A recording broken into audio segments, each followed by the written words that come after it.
minutos.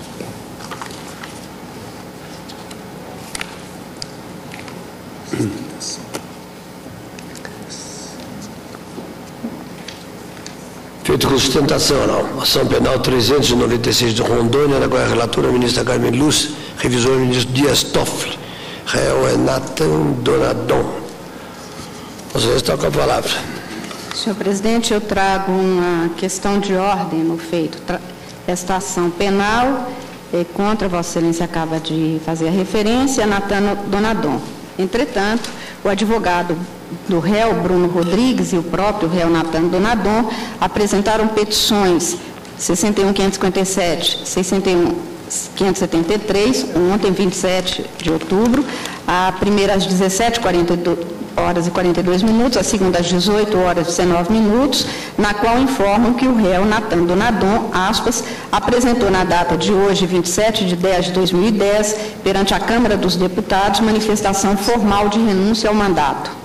Alega-se nas petições que, aspas, a renúncia em questão será publicada na data de amanhã, 28/10, e já se anexou esta publicação no Diário da Câmara dos Deputados. Desde já o requerente registra que a difícil decisão de renunciar, embora ocorrida depois de pautado o presente feito, não teve a finalidade de abuso de direito. No caso concreto do requerente, a prerrogativa de foro não se justifica, mas, ao inverso, significa supressão ao seu direito de ampla defesa e esgotamento dos recursos cabíveis para os cidadãos comuns.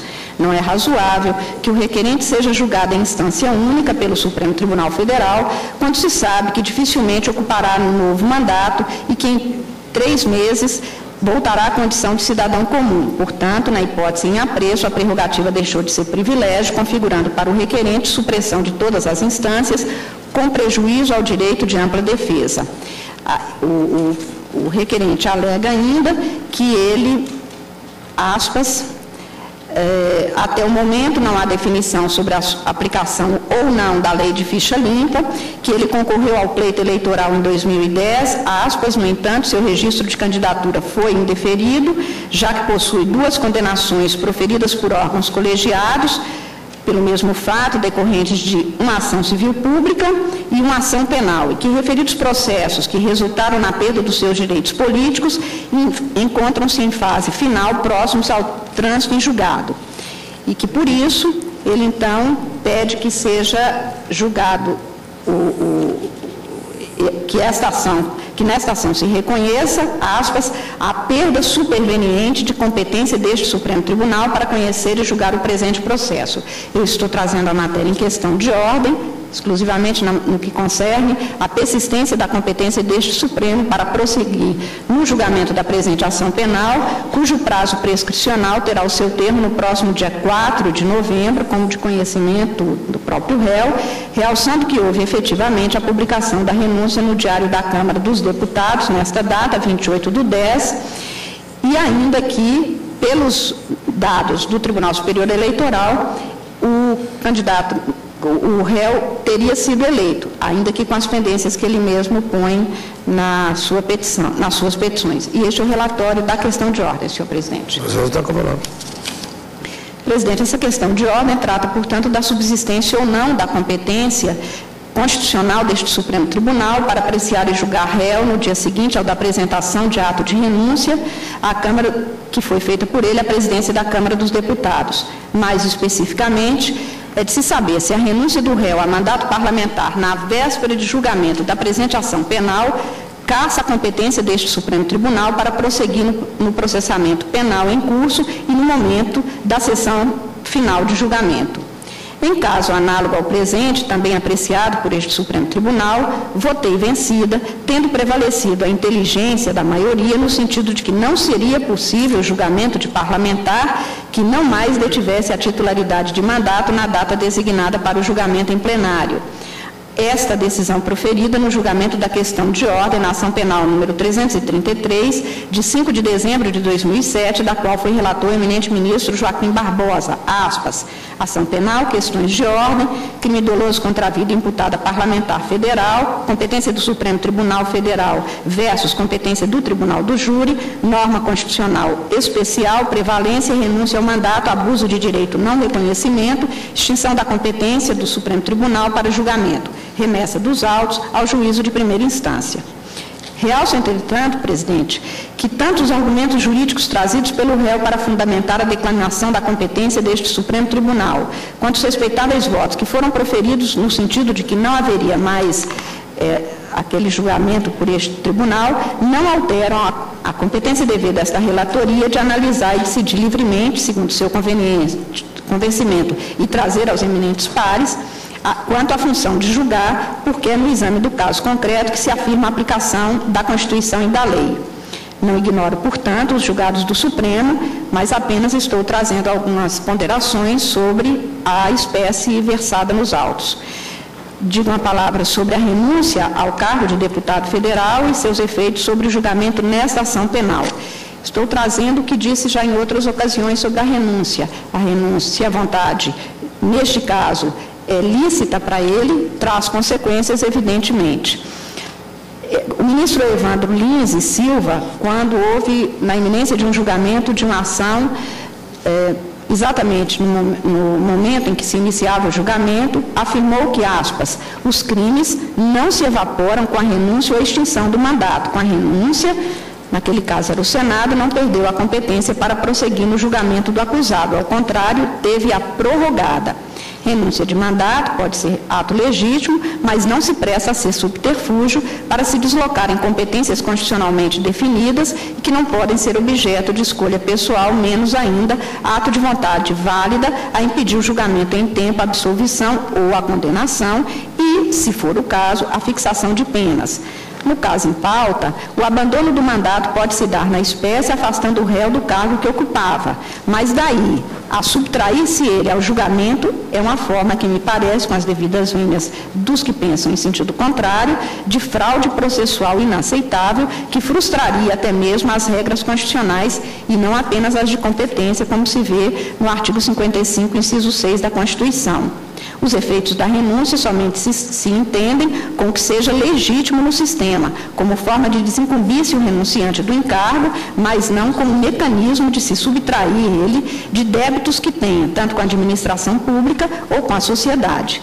Daí porque no mandado de segurança número 21.689, decidiu o plenário deste Supremo à unanimidade que, aspas, a renúncia ao cargo apresentada na sessão de julgamento, quando já iniciado este, não paralisa processo de impeachment.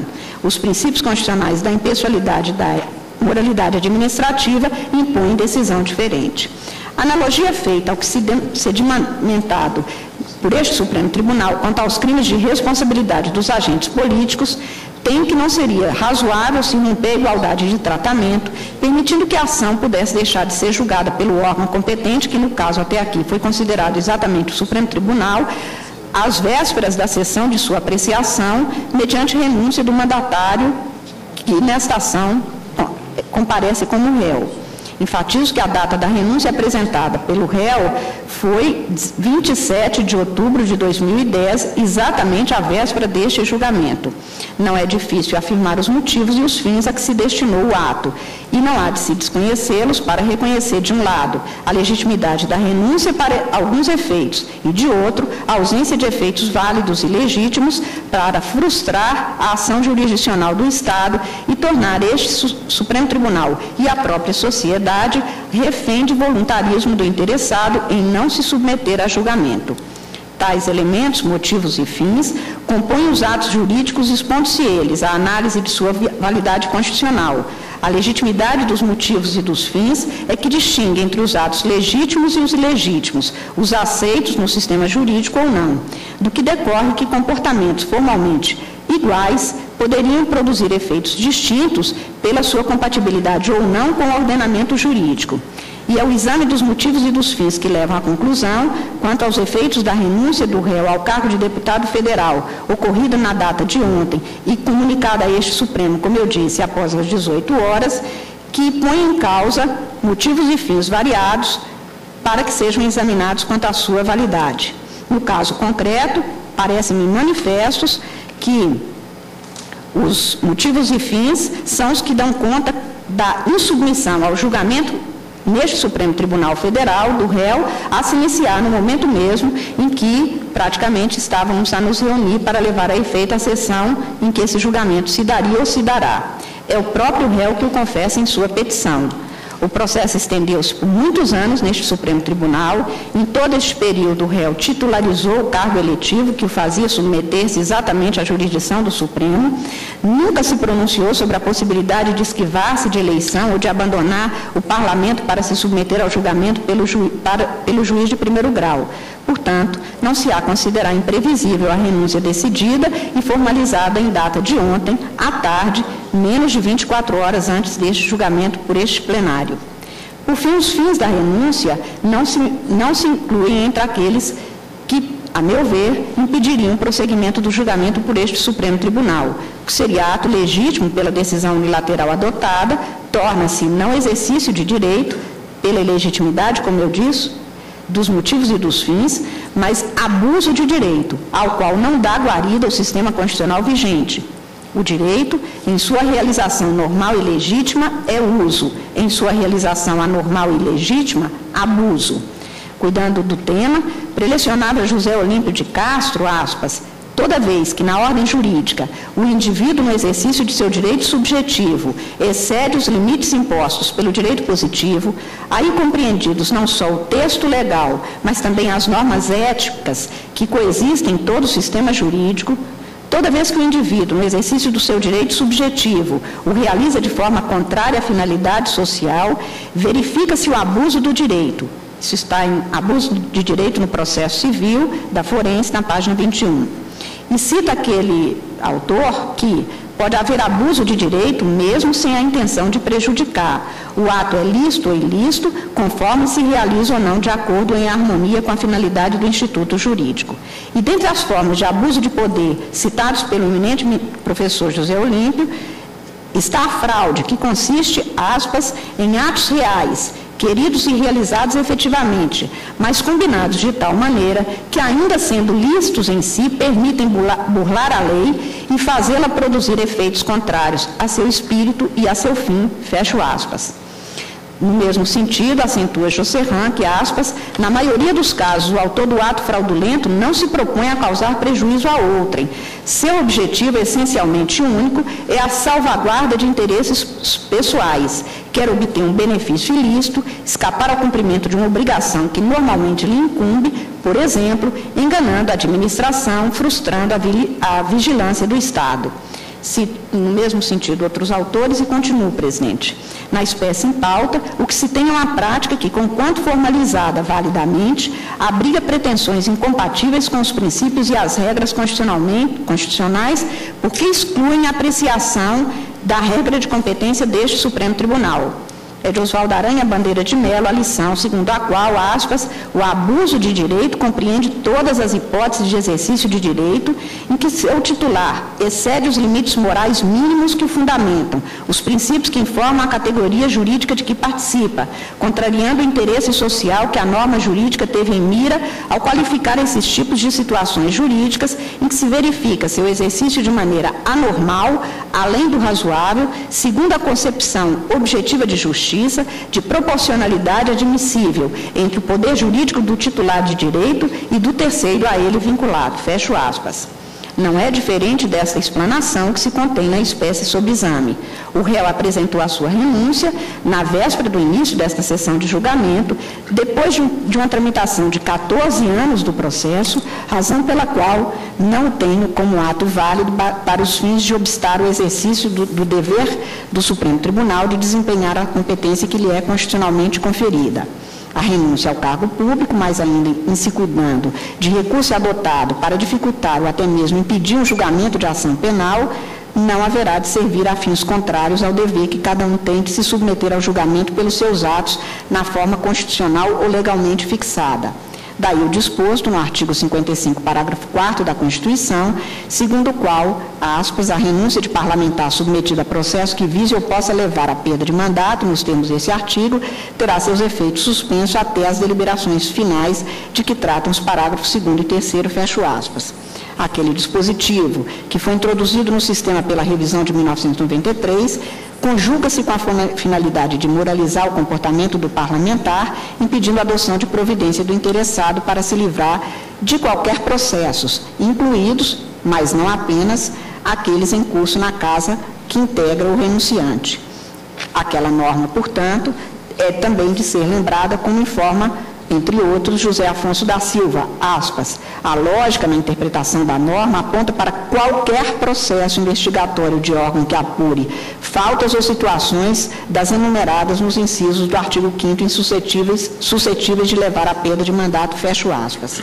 E uma das situações enumeradas nos incisos do artigo 55 da Constituição do Brasil é exatamente a do item 6, segundo a qual perderá o mandato o deputado ou senador que sofrer condenação criminal em sentença transitada em julgado, fecho aspas. Logo, força é convir que o ato de renúncia haveria de ter os seus efeitos suspensos até o julgamento final deste processo e, a partir do que aqui decidido, se teria o seu aperfeiçoamento ou não. Interpretação e aplicação diversa daquela norma levaria ao esvaziamento do seu conteúdo e à inocuidade do seu dispositivo, porque a prática conduziria à negativa da segunda parte do que nela se contém. Daí porque acentuei no julgamento da questão de ordem na ação penal 333, que, ao cuidar do caso versando matéria relativa ao Estatuto Constitucional dos Parlamentares, alguns dos princípios que informam as normas sobre o tema devem ser realçados, especialmente porque a Constituição garante a imunidade, mas não a impunidade, que os cargos públicos voltam-se à concreção de objetivos públicos e deles não se pode valer quem quer que seja para se excluir dos deveres cidadãos de todos. Relevei ainda lição de Black, que li naquela sessão, segundo a qual uma lei deve ser interpretada em consonância com seu espírito e razão. As Cortes têm poder para declarar que um caso conformado à letra da lei não é por ela alcançado, quando não esteja conformado ao espírito e à razão da lei e da plena intenção legislativa. Por tudo isso, e ainda anotando outras lições de Recassa Insistence e do Rui Barbosa, e seguindo especialmente a lição de Rui Barbosa nesta matéria, e que tem que a Constituição abriga princípios que enfatizam o dever da jurisdição, a que todos haverão de se submeter, como obrigação cidadã, ao qual não há alguém de se achar excluído por prática unilateralmente providenciada, menos ainda pela via de mecanismos que são postos para abrigar o interesse público e não para burlá-lo, para se ter mais independência no trato da coisa pública, não para se ter impunidade com o distrato do interesse público. Por isso, senhor presidente, senhores ministros, é que eu estou votando no sentido de que persiste a competência deste Supremo Tribunal e deveria prosseguir o julgamento da presente ação nos termos constitucional e legalmente previstos. É como voto, presidente. Pois não. Um esclarecimento de fato, senhor presidente. Pois não, ministro relator. Por favor. Senhor presidente, é só para informar que uma das acusações é de peculato. A pena é de 2 a 12 anos e pela pena máxima prevista não ocorreria a prescrição no dia 4 de novembro. Essa denúncia foi recebida em 4 de novembro de 2002. E a outra informação é que a defesa não praticou qualquer ato protelatório nesse processo e apresentou suas alegações finais em setembro de 2008. Dias Toffoli. Senhor presidente, eu também acompanho a ministra relatora, resolvendo a questão de ordem no sentido da continuidade do julgamento. Para mim está patente e evidenciado que a renúncia foi objetivamente operada para se furtar ao julgamento por esta Corte no dia de hoje. No dia 4 de novembro futuro, operar-se-á a prescrição pela pena máxima a um dos crimes imputados, não o de peculato, mas o de quadrilha. E é evidente que a vontade do parlamentar que ora renunciou é continuar no Congresso Nacional. Tanto é que ele se lançou candidato a estas eleições, senhor presidente, e, embora não tenha obtido registro, ainda está sob júdice recursos de sua parte, no sentido de obter esse registro. E a votação que obteve o parlamentar, senhor presidente, nobres colegas, dará ensejo a ele, caso venha o judiciário e algumas das suas instâncias a lhe dar o registro definitivamente, a poder tomar posse em 1º de fevereiro de 2011, novamente na qualidade de deputado federal e de jurisdicionado. Então é evidente que a renúncia operou-se única e exclusivamente, a meu entender, para se furtar a ação penal. E aqui fica a pergunta que eu faço, e se já estivesse iniciado o julgamento, nós admitiríamos que declinássemos da competência à instância inferior? É evidente que a segurança jurídica impõe um marco. Nesse sentido, eu apontaria como o dia que se colocou em pauta de julgamento. A partir do momento que se colocou em pauta para julgar, não surtirá efeitos para fins de alteração da competência dessa Suprema Corte a renúncia do parlamentar. E verificava aqui, e isso eu digo apenas, não precisaria citar o dispositivo, mas apenas para reflexão dos nobres colegas sobre o alcance do que contido no parágrafo 4º do artigo 55. O parágrafo 4º do artigo 55, ele não se refere especificamente a processos que estejam em andamento no Congresso Nacional. Porque quando se fala no caput do 55, perderá um mandato deputado ou senador, nós temos aqui aqueles que tiver condenação criminal em sentença transitada em julgado. Inciso 6 do 55. E o que diz o parágrafo 4º do 55? A renúncia de parlamentar submetido a processo que vise ou possa levar à perda de mandato nos termos deste artigo, que inclui ação penal, terá seus efeitos suspensos até as deliberações finais, de que tratam os incisos parágrafo 2º e parágrafo 3º. Se viermos a condená-lo, e se estivesse ele ainda no mandato, nós oficiaríamos a mesa da Câmara para fins dos dispositivos referidos no parágrafo 4º. Para fins dos dispositivos referidos no parágrafo 4º, porque a condenação criminal pode sim, leva à perda, não só do mandato, como pelo artigo 15 da Constituição, a condenação criminal transitada em julgado leva à perda dos direitos políticos, e não só do mandato.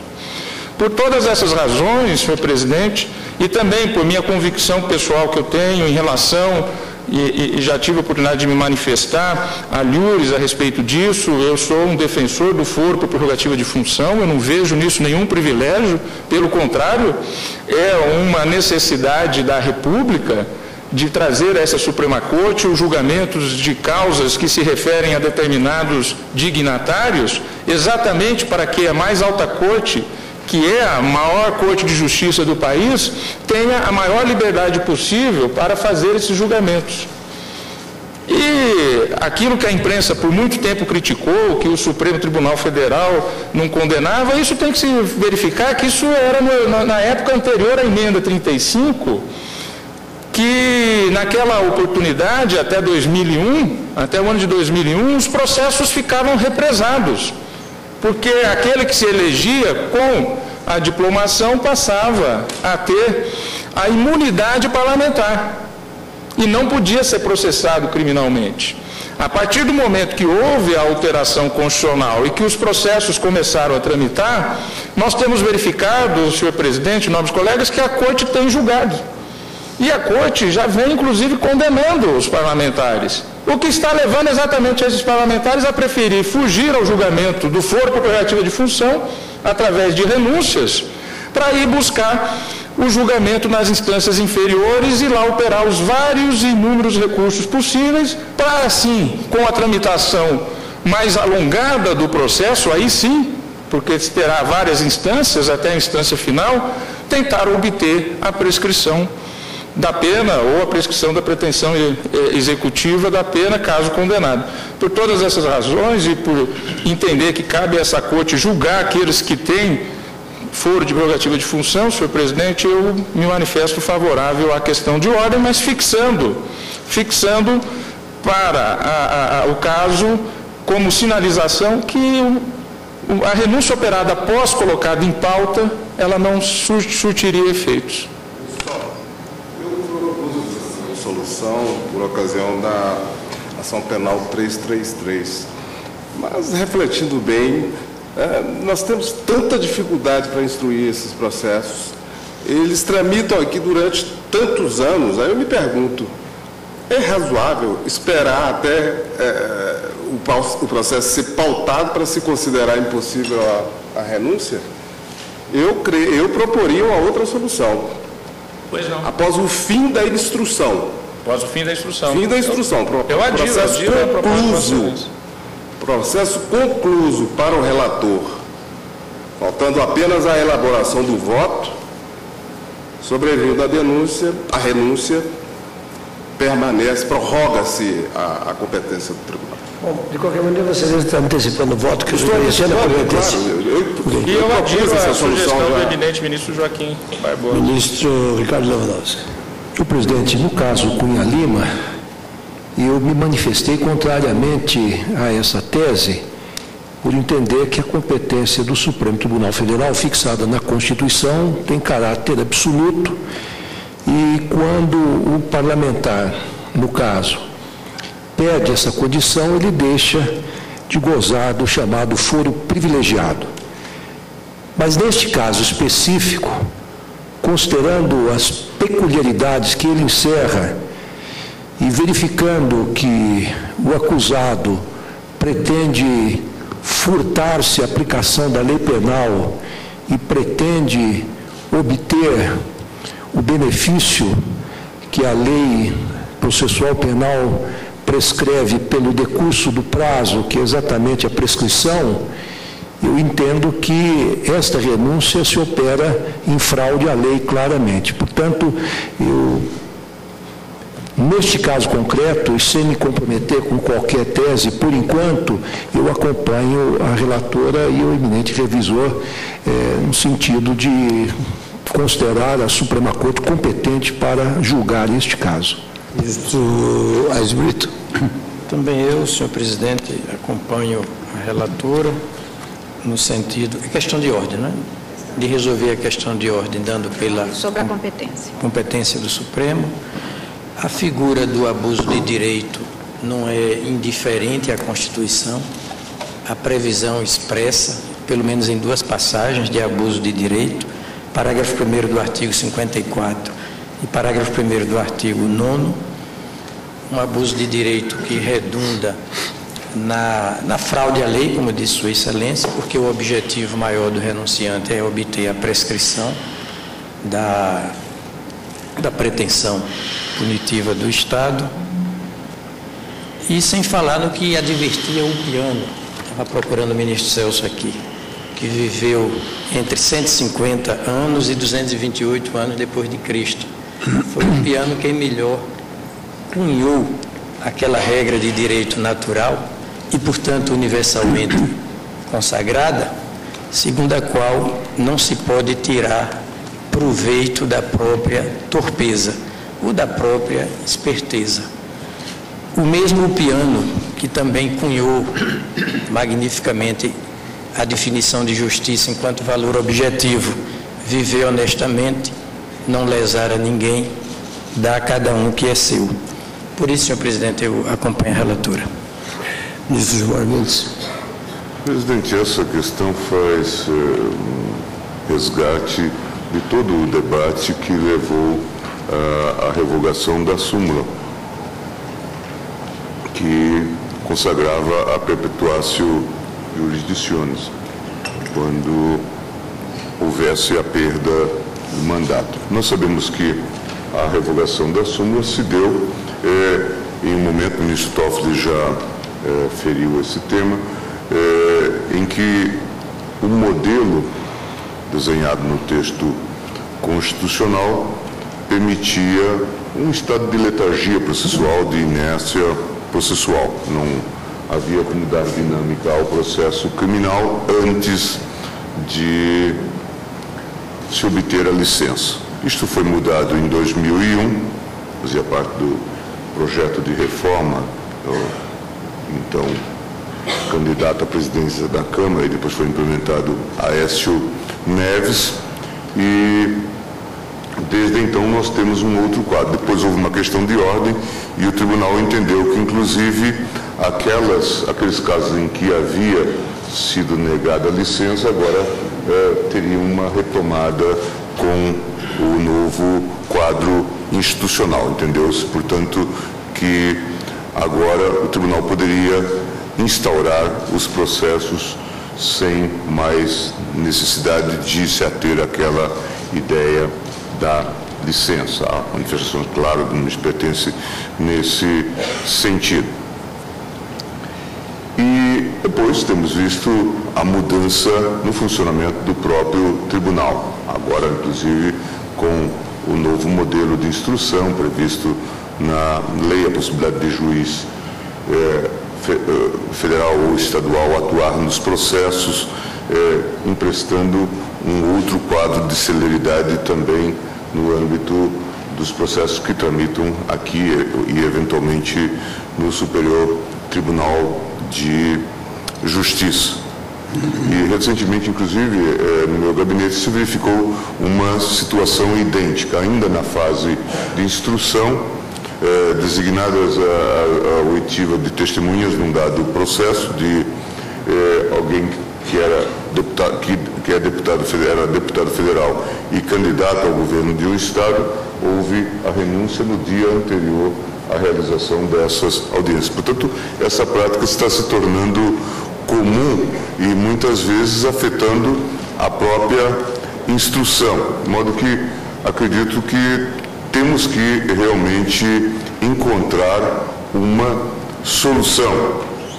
Mas eu me filio, inclusive, como já tive a oportunidade de ressaltar, à corrente mais radical, que é aquela que assegura, pelo menos no que diz respeito aos processos da competência do tribunal, afetos ao exercício das atividades, os crimes chamados assim funcionais, que eles sejam mantidos no âmbito do tribunal, a despeito de eventual cessação da investidura por qualquer razão.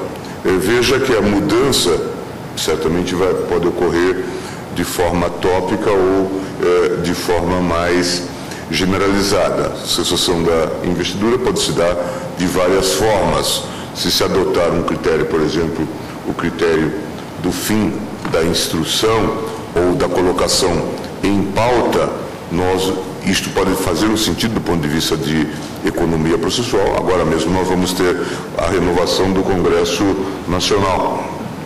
E tudo indica, segundo pelo menos os dados colhidos pelos jornais, que temos aí uma renovação de algo em torno de 50%, o que indica que, em muitos casos, nós vamos ter afetado também a competência do Supremo Tribunal Federal. De modo que eu tenho a impressão de que nós vamos ter um encontro marcado com essa questão, vamos ter a toda hora que enfrentá-la. Eu vou me limitar por hora, mas gostaria apenas de pontuar essas dificuldades para acompanhar a questão de ordem, o voto da relatora, e deixar em aberto para a fixação de algum critério. Acredito que nós vamos ter realmente necessidade de adoção de algum critério que talvez seja mais genérico do que aquele que está sendo proposto, seja no voto do ministro Toffoli, seja no voto do ministro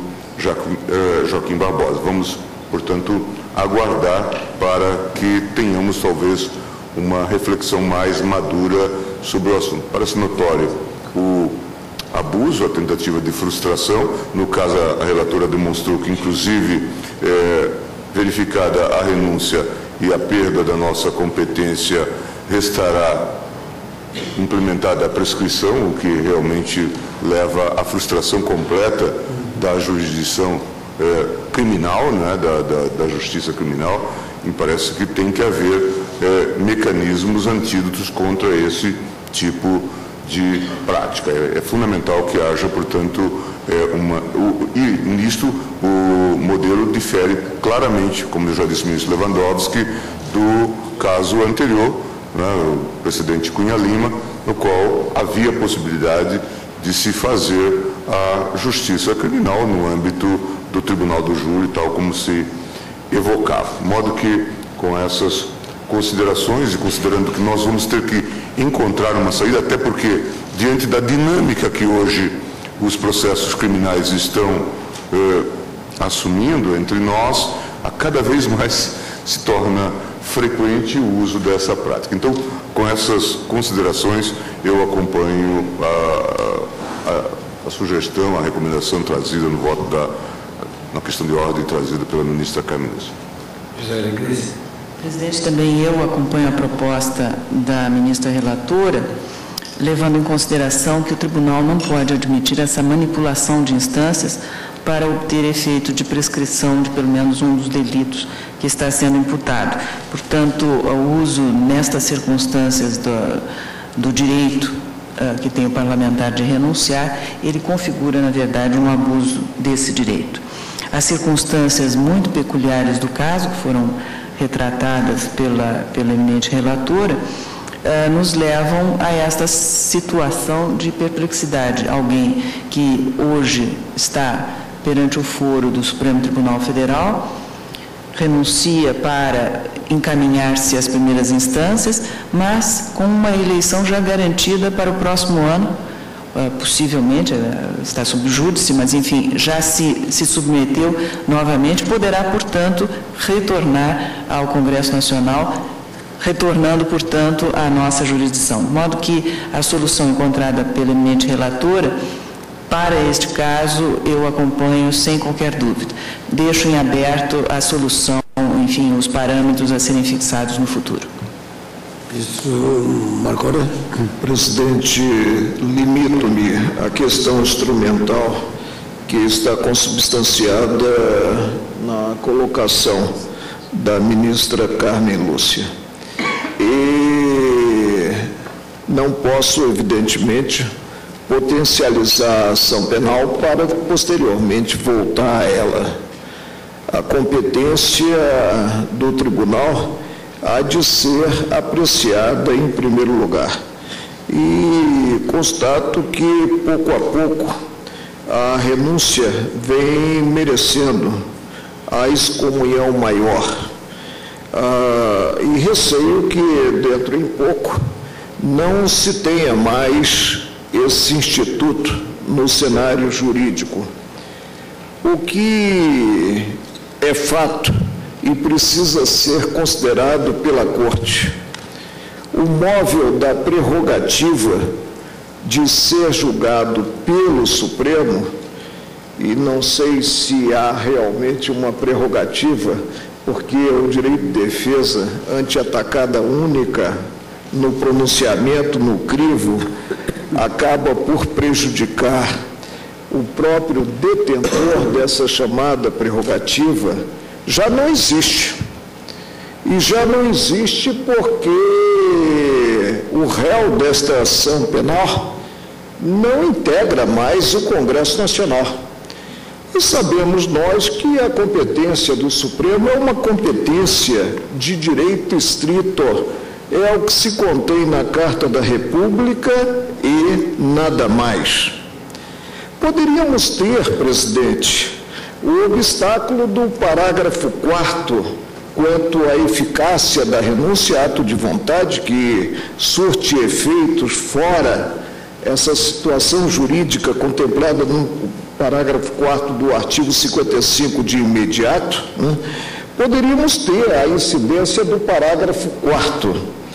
Mas esse parágrafo 4º, a revelar que a renúncia de parlamentar submetido a processo que vise ou possa afastar a perda do mandato nos termos deste artigo, a cláusula é importantíssima e não podemos cogitar aqui do óbice à renúncia, a eficácia da renúncia pela simples existência de uma ação penal ainda em curso, terá seus efeitos suspensos até as deliberações finais de que tratam os parágrafos 2º e 3º. Para que haja a deliberação de que trata o parágrafo 2º do artigo 55, o que a Carta da República requer? Uma decisão criminal trânsita em julgado, já coberta pela preclusão maior. Aqui sim, se houver e já tiver sido instaurado o processo no Parlamento, na Casa do Parlamento, de que versa o parágrafo 2º, há a atração do disposto no parágrafo 4º do artigo 55 da Constituição Federal. Presidente, até mesmo pelo fato de sermos os guardas maiores da Constituição Federal, nós não podemos aditá-la. Nós não podemos inserir no parágrafo 4º que nele, do artigo 55, o que nele não está contemplado. A meu ver, é a minha ótica, é a minha ciência, é a minha consciência, o que cumpre a esta Corte é constatar o fato de não ser mais o réu da ação penal membro do Congresso Nacional. E custa muito, presidente, em se tratando de um direito potestativo, como é o direito à renúncia, custa muito a vislumbrar nessa renúncia, sem considerar até a autodefesa, que é própria ao processo penal, vislumbrar nessa renúncia um abuso do direito. Vou pedir vênia aos colegas, a maioria já formada, para dissentir e assentar que com a renúncia operada, com o fato de o réu ter deixado de ser membro do Congresso Nacional, cessou a competência da Corte e cessaria também se o julgamento estivesse em curso e não tivesse ainda terminado. É como voto. Eu vou pedir vênia ao eminente ministro Marco Aurélio, vou acompanhar a maioria que já se formou. Vou apenas relembrar que no meu longo voto que tratei da questão na ação penal 333, eu já adverti a Corte sobre a possibilidade do expediente usado naquele processo vir a repetir-se como se repete e como prenuncia que se repetirá se a Corte não tomar uma posição como está tomando, de por fim, de um modo absoluto, a essas tentativas de subtrair à Corte a sua competência constitucional. Ele disse na oportunidade que, do ponto de vista prático, na verdade, esses expedientes transformariam a Corte na velha categoria dos juízes preparadores de primeiro grau, que eram os juízes substitutos com poucos meses de exercício de tirocínio, que ficavam preparando o processo para que outros juízes julgassem. Transformaria a Suprema Corte em preparadora de julgamentos do juiz de primeiro grau. Perderíamos tempo, impediríamos de julgar outras causas, porque normalmente esses processos de caráter penal são extremamente trabalhosos e subtraem tempo precioso desta Corte para outros processos, e acabaríamos o nosso trabalho servindo apenas como material para o juiz de primeiro grau vir a julgar. Mas eu quero deixar esses aspectos de lado e voltar ao ponto de vista jurídico. Naquela oportunidade eu sustentei que a renúncia não deveria operar sob o ponto de vista do abuso do direito, e que não se poderia reconhecer sob esse nome tradicional na dogmática jurídica a existência de direito subjetivo. É um caso em que, metodologicamente, na verdade, não há direito subjetivo nenhum, porque o ato praticado perde o substrato, perde, vamos dizer, o fundamento axiológico que o estrutura como direito subjetivo. Um ato predestinado a obter um fim pouco lícito ou eticamente pouco sustentável, evidentemente não pode corresponder à categoria jurídica do direito subjetivo. Enfrentei também a questão sob o ponto de vista da perpetuatio jurisdictionis. Mas agora eu queria enfrentar a questão sob um terceiro ponto de vista jurídico, que é o da fraude à lei. A fraude à lei, onde a palavra fraude, evidentemente, não tem conotação maliciosa, mas significa apenas frustração da aplicação da lei, me parece absolutamente desenhada e caracterizada no caso. Em que consiste a fraude à lei? Consiste em valer-se o interessado de uma norma jurídica que lhe permitiria a prática de determinado ato, para, com a prática desse ato, obter a não incidência de uma regra cogente que deveria incidir sobre o caso. Pontes de Miranda, no seu tratado, quando examina profundamente essa questão, ele, se não me falha a memória, ele diz assim: o que a fraude à lei mostra é exatamente a tentativa do interessado em supor que o juiz que vai aplicar a norma erre, aplicando a norma que não incide, em dano da norma cogente que deveria incidir e não incide. É exatamente o que parece, a meu ver, com devido respeito, caracterizar-se no caso. Por quê?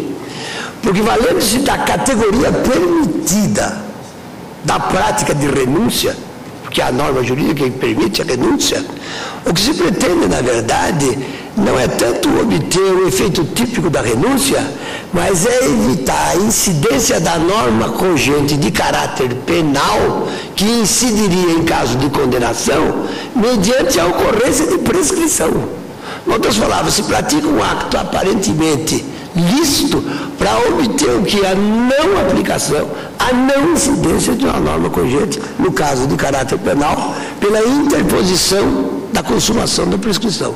Razão por que eu pedi no máximo a ver ao ministro Marco Aurélio, eu vou acompanhar a doutora Maria e vou propor à Corte, porque pelas particularidades que cada ato de renúncia pode tomar em cada caso concreto, que nós, nem seria o caso, nem seria necessário aqui, que nós não fechemos questão quanto à tipificação. Eu acho que cada caso a Corte terá a oportunidade de examinar. Pode ser que antes mesmo de terminar a instrução, fique caracterizado uma fraude à lei. Fique caracterizado, mas basta que esteja em vias de prescrição. E que o tribunal teria tempo de julgar. Se levar, imagine você esse seguinte caso, uma instrução que não se encerrou ainda no Supremo, mas que para se encerrar, por exemplo, leve 2 meses ou 3 meses ou 6 meses. Como a parte sabe que se os autos forem remetidos para primeiro grau, até que transite em julgado a sentença, decorrerão anos, a prescrição vai se consumar. E nesse caso você pode deixar de reconhecer também a fraude à lei. Foi o que aconteceu na ação penal. Pois é, nós temos aí uma infinidade não, mas um elevado número de ações penais cuja competência nós poderíamos perder exatamente com o uso desse estratagema que eu considero inteligente, mas absolutamente ineficaz. Deixar a discussão de caso por caso, a gente reconhece que eventualmente pode até uma renúncia, em certas circunstâncias, ser considerada absolutamente eficaz. Inclusive, é importante até ressaltar que esse tipo de estratagema vem sendo utilizado exatamente porque a justiça criminal, a jurisdição criminal no âmbito do Supremo Tribunal Federal ganhou um ritmo adequado. Exatamente por isso é que se está a verificar esse tipo de reação, porque no modelo anterior, pré-emenda 2001, os processos não andavam e posteriormente a sua dinâmica também não era exatamente a mais intensa, de modo que essas práticas que se têm revelado a partir de renúncias que se têm multiplicado, eu mesmo dava notícia deste caso recente em que foi reconheci que não se realizaria as audiências por parte do juiz da instrução, mas a própria Justiça Federal do Estado realizou-as sem haver nenhuma interrupção. Talvez até tenha que haver esse tipo de conexão, de articulação entre o Supremo Tribunal Federal e as instâncias de primeiro grau. Mas isso é resultado exatamente da dinâmica que se vem imprimindo à jurisdição criminal no âmbito do Supremo Tribunal Federal. Aliás, bem reforçado pela perplexidade em que eu me ponho de saber por que o réu abre mão da prerrogativa de ser julgado pela mais alta corte, presumidamente mais capacitado para reconhecer a inocência, preferindo ser julgado por juiz de primeiro grau, sem nenhuma experiência. É realmente um fato que me deixa perplexo. Mas enfim, que só reforça esse ponto de vista. Internamente, lá na Câmara, ele não poderia renunciar para trancar o processo. Então ele quer fazer exogenamente, perante aqui o Supremo, o que não pode fazer internamente, lá na Câmara dos Deputados. Bem, então, clamamos o resultado quanto à questão de ordem. Gostaria de requerer juntadas no voto. Tem voto escrito que eu não proferi. Mas aí você juntará. Ok. Então, resolvemos a questão de ordem. O Tribunal resolveu a questão de ordem, reconhecendo a subsistência da competência da Corte para o julgamento do caso contra o voto do ministro Marco Aurélio. Nós agora passaremos então à sustentação. É isso, ministro? Perdão, mas ele não tinha feito o relatório ainda. Então, por favor, vamos ao relatório para em seguida passarmos à sustentação oral, em que falará em primeiro lugar o Procurador-Geral. Vossa Excelência pode aguardar. Presidente, em 24 de junho de 99, o Procurador-Geral de Justiça de Rondônia ofereceu denúncia contra 7 pessoas, entre elas Natan Donadon, réu devidamente qualificado pela prática em tese dos crimes previstos nos artigos 288 e 312, combinados com 29 e 69 do Código Penal, formação de quadrilha e peculato em concurso material e de pessoas, atribuindo-lhes em síntese a prática de condutas que foram narradas na inicial acusatória. Eu vou ler apenas uma passagem mais significativa, aspas. Considerando as várias notícias e representações questionando a licitude de um contrato de publicidade entre a Assembleia Legislativa do Estado e a empresa MPJ, o Ministério Público instaurou procedimento investigatório anexo para averiguar os fatos. Veio à baila, então, a existência de um bando formado por todos os denunciados e outras pessoas ainda não bem identificadas que se associaram com o propósito de se locupletar criminosamente de recursos financeiros da Assembleia.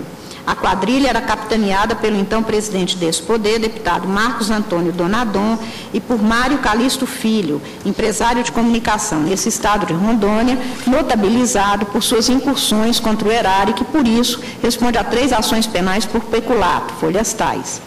À época dos desvios ocorridos no período de 31 de julho de 1995 a 19 de janeiro de 1998, o denunciado Marcos Antônio Donadon era o presidente da Assembleia Legislativa, cargo que lhe dava o comando administrativo da Casa e a posse sobre seus valores, circunstâncias de que se valeu para os desvios de dinheiro desse poder em benefício dos integrantes do bando e de terceiros, para cujo desiderato contou ainda com auxílio de outros servidores subalternos, como seu irmão, Natan Donadon e Gerni José Verlang, cooptados para a quadrilha. E para dar áreas de legalidade aos criminosos desvios reiteradamente praticados ao longo de 2 anos e meio, os denunciados forjaram um contrato de publicidade entre a citada empresa MPJ e a Assembleia. O fato é que, perseguindo o propósito dos denunciados, no período de 31 de julho a 19 de janeiro de 1998 e durante religiosamente todos os meses, a Assembleia Legislativa, por conta desse contrato fraudado, emitiu em favor da MPJ 140 cheques a pretexto de lhe pagar por serviços publicitários cuja soma chega ao astronômico valor de R$ 8.400.000, em valores daquele período. Serviços, é bom ressaltar, jamais prestados pela MPJ.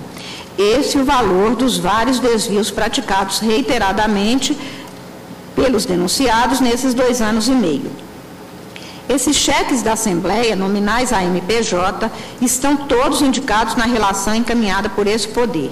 90 na conta da Assembleia do extinto Banco Tal, 40 junto ao Banco Sudameris e 10 na conta do Banco Real na cidade. Forma o volume 4, que acompanha essa denúncia, as cópias de 39 desses cheques referentes à conta da Assembleia do Banco Sudameris, subscritos sempre em dupla pelos denunciados Marcos Antônio Donadon, Natan Donadon e Gerni José Vernang, e um quarto servidor da Assembleia, que se revezavam entre si na tarefa de emiti-los. Omar, como admitiu, investiu-se como procurador da MPJ por indicação do seu patrão, Mário Calisto, com a finalidade de receber os cheques emitidos pela Assembleia em favor dessa empresa e repassar seus valores a jornais e veículos de comunicação indicados pelo denunciado Natan Donadon, que era quem lhe fazia pela Assembleia a entrega dos cheques. No resumo, ao montarem e participarem desse esquema ilícito para desvio de dinheiro da Assembleia, os denunciados incorreram no crime do artigo 312 do Código Penal. Marcos Antônio, Gerni e Natan, aproveitando-se de seus cargos, assinavam os cheques desviados, além de Natan fazer a entrega de parte deles ao Omar.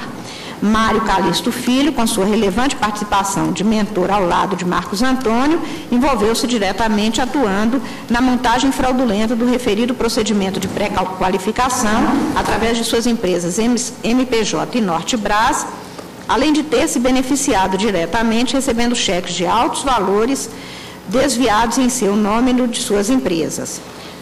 Atuaram como procurador do MPJ, recebendo de Natan os cheques desviados e repassando os valores a terceiros, inclusive para si. O segundo, como sócio fantoche da MPJ, recebendo também a maioria dos cheques desviados e repassando seus valores a membros do bando e à mídia. O terceiro, emprestando seu nome para manter uma empresa criada exclusivamente para fim ilícito, os desvios de valores na Assembleia. Foi apresentado rol de testemunhas, juntaram-se documentos. Em setembro de 99, a desembargadora Zelite Andrade Carneiro, do Tribunal de Justiça de Rondônia, determinou o ofício à Assembleia Legislativa para obter prévia licença para processar o denunciado Marcos Antônio Donadon, deputado estadual. Com a ausência da deliberação da Assembleia sobre o pedido de licença, determinou-se o desmembramento dos autos, baixando-se o principal juiz competente e ficando suplementar relativo apenas ao denunciado Marcos Antônio Donadon, sobreestado no Tribunal de Justiça de Rondônia. O juízo da terceira vara criminal da comarca de Porto Velho, em 2001, determinou a notificação dos denunciados para a defesa preliminar. O denunciado Natan Donadon apresentou sua defesa, alegando incompetência do juízo para julgar o feito, sustentando que a pretensão careceria de justa causa, porque não teria provas necessárias. Houve manifestação do Ministério Público, que requereu a remessa dos autos ao Tribunal de Justiça de Rondônia. Houve, então, exatamente a decisão sobre isso. A denúncia foi recebida em 2002 pelos desembargadores do Tribunal de Justiça de Rondônia. Aspas, denúncia, indícios, condição de procedibilidade, deputado estadual, emenda 35, Constituição do Estado. Restringida a imunidade parlamentar. Pela emenda número 35, o recebimento da denúncia por crime comum contra deputado estadual independe de autorização da Assembleia. As condições de procedibilidade na ação penal são pressupostos do exercício regular da pretensão, por isso de natureza exclusivamente processual, não está afeta a questão da irretroatividade própria das condições de punibilidade. Formulado em termos regulares, demonstrados os indícios, impõe-se o recebimento da denúncia. Entretanto, em 2003, a Assembleia Legislativa de Rondônia deliberou pela sustação do andamento da ação contra o réu Marcos Antônio Donadon. Logo, os autos foram novamente desmembrados e encaminhados ao juízo de primeira instância para processamento dos demais réus, com exceção daquele. Houve audiência de interrogatório, mas o acusado, ora réu, Natan Donadon, não compareceu, apesar de devidamente citado, pelo que foi decretada a sua prisão preventiva. Foi informado, então, a juíza que o acusado, Natan Donadon, tomara posse como deputado federal. Foi revogada a prisão preventiva do réu e determinado o desmembramento dos autos com sua remessa a este Supremo Tribunal. Em 8 de junho de 2005, a ministra Helen Grace foi tida como relatora e proferiu o seguinte despacho, aspas, defiro o pedido constante do item 21. Requisite-se ao Tribunal de Justiça de Rondônia cópia do acórdão que recebeu a denúncia contra o ora deputado federal Natan Donadon. Fica mantido o desmembramento dos autos, determinado em primeiro grau de jurisdição, de sorte que perante esta Corte Suprema será processado e julgado apenas o parlamentar federal. Os atos judiciais praticados anteriormente à diplomação e após do parlamentar federal são válidos. Providenciarei a respeito do interrogatório do denunciado que detém a prerrogativa do foro. Por determinação da ministra Ellen Grace, o denunciado foi interrogado pelo desembargador Ítalo Fioravante, do Tribunal Regional Federal da Primeira Região, em julho de 2006. Foi apresentada defesa prévia, alegando-se nulidade do processo, contrariedade ao princípio do promotor natural, impossibilidade de utilização de prova emprestada da ação de improbidade administrativa, inépcia da denúncia por ausência de especificação da conduta do réu e, quanto ao crime de formação de quadrilha, pela falta de descrição do fato típico, existência de continência e conexão que exigiria a unidade de processo e julgamento e, no mérito, a necessidade de absolvição do réu, além da apresentação pela defesa de 8 testemunhas para serem ouvidas. Foram colhidos os depoimentos das testemunhas arroladas pela acusação.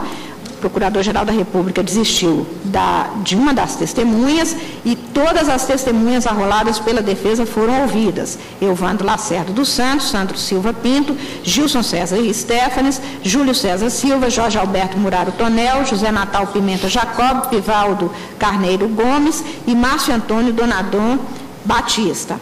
O Ministério Público requereu diligências, que eu deferi em 2008, e os documentos foram juntados na forma também requerida pelo órgão ministerial. Houve a intimação da acusação e da defesa para apresentação das alegações finais, no prazo do artigo 11 da Lei 8.038. Nas alegações finais foram refutadas as preliminares da defesa pelo Procurador-Geral da República, reafirmado o pedido condenatório. A defesa requereu devolução do prazo, ou pelo menos parte do prazo, para apresentação das alegações finais, porque, aspas, a serventia do Supremo Tribunal não permitiu ao advogado fazer carga dos autos. Eu, então, despachei exatamente no sentido de devolver parte do prazo para que isso se cumprisse, exatamente alegando que, tendo em vista que o pedido de retirada não havia sido apreciado antes, para evitar qualquer questionamento quanto ao efetivo exercício da ampla defesa, eu acolhi em parte esta alegação e para conceder o prazo adicional de 5 dias para complementação de oferecimento de alegações substitutivas, se assim entendesse a defesa, facultando-se a ela, às suas expensas, obtenção de cópias na Secretaria de todos os documentos que entendesse pertinentes. As alegações finais foram apresentadas e, instruído o processo, cumpridas as fases legais de defesa e alegações do Ministério Público, considerei que a ação estava apta para o julgamento, devidamente instruída, encaminhei os autos ao eminente ministro Dias Toffoli, revisor na forma regimental, que após análise dos autos pediu o que foi designado pela presidência do tribunal, e este é o relatório, senhor presidente. Pelo Ministério Público falará o Procurador-Geral Roberto Monteiro Gurgel Santos. Acho que o revisor não tem que ser ouvido sobre o relatório?